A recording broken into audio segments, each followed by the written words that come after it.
this as quick as possible because I know I don't want to drag the video out. You probably don't want to watch a long video anyway. The equipment there was really good.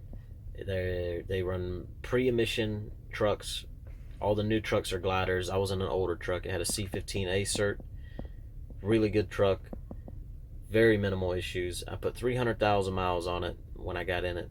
I got in it around 600,000 miles. Whoever had it before me took really good care of it, so I got something that pretty much had a lot of the bugs worked out, and I was fortunate for that, and I took care of it and just ran with it. Did my PMs every 18,000 miles. The shop in Newberry is really good about getting your PMs done. They try to work you in the best they can, and that was pretty much it for the equipment. The new trucks are gliders. They're fully loaded. Herd bumpers, APUs, inverters, fridges, leather seats, full gauge package, visors, stacks, light panels. I mean, they're loaded out, and they're spec'd really nice. When you're out here doing your job, they want you to be as comfortable as you can be with all the tools you need to get the job done. And it's nice having a company that wants you to be comfortable and have everything you need and then some. Especially having a 6NZ or a cat that's peaked and tuned. So it definitely makes the job easier, and it's nice having that. Okay, so let's talk about dispatch. Dispatch while I was there was good. Most of the time you do have hiccups here and there, but that's anywhere. If you reach out, because they're not going to babysit you. They have a lot of drivers they got to plan. They got a tough job too. You have to communicate. You got to be proactive. You got to let them know your ETAs, what hours you're gaining, where you're at. You have to be on the same page with them. And if you are on the same page with them, they will plan you accordingly. You don't sit, and I never sat anyways, because I was always on the same page with them. If there was nothing where I was at, they would get me moving somewhere where I could get something. It didn't ever take them long to get a plan together, and that's probably one of my favorite things about the place. Okay, home time. Let's talk about home time now. I was one of 2 drivers there that lived in Georgia, so I lived about 1,000 miles away. I lived in the southern part of Georgia, so I stayed out a little bit longer. 3 to 6 weeks was my range, and when I would go home, I would usually go home for a week and a half, sometimes 2 weeks if I stayed out real long. And not once the whole time I was there did they rush me out of the house. When I went home, I was able to enjoy my home time with my boy, not get bothered. They said the same thing every time. Whenever you're ready, or whenever you want to come out, let us know, and we will start looking for a load. And it was awesome. It worked out damn near every time I went home. I think I deadheaded home one time I was there. It was really good.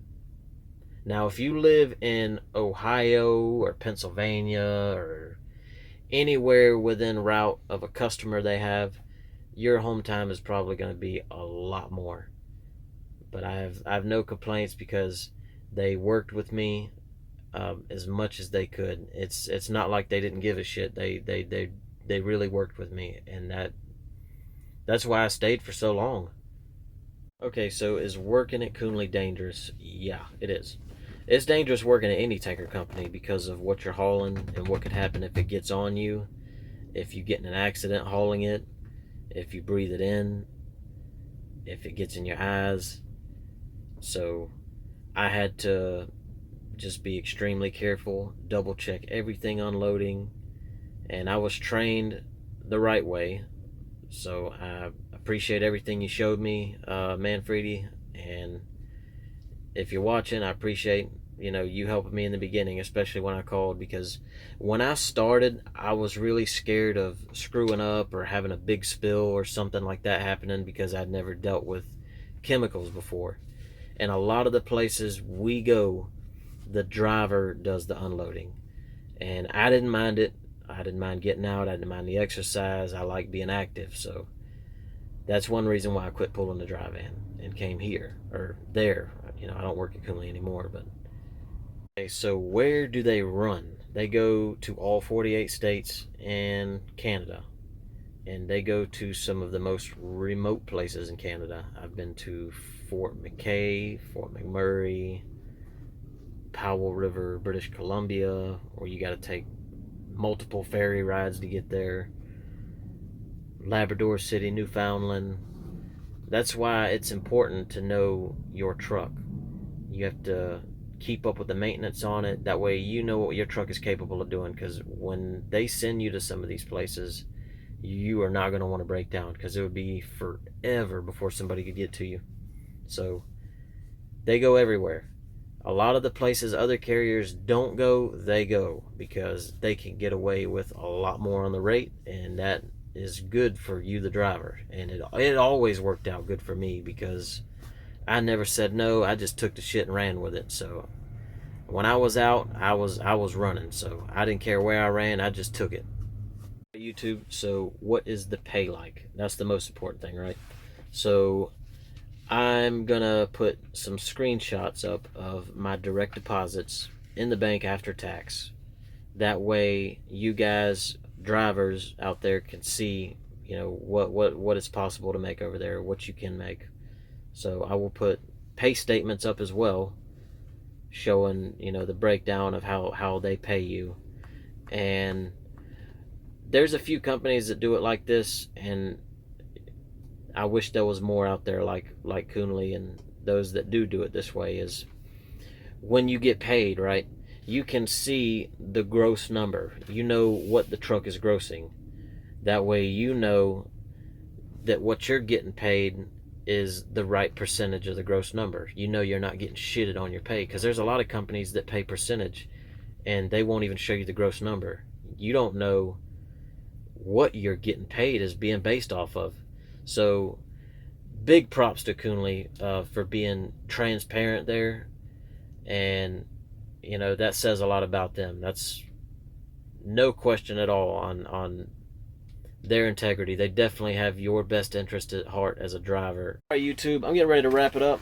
I'm gonna put some pictures in after this clip, pictures of my direct deposits, pay statements, and some other pictures. So stay tuned for that, and I appreciate you watching.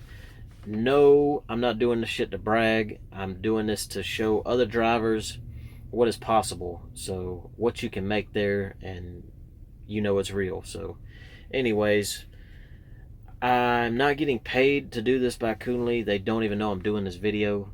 So I just sincerely did it to help other tanker drivers. I want you guys to know, what else is out there, especially good opportunities.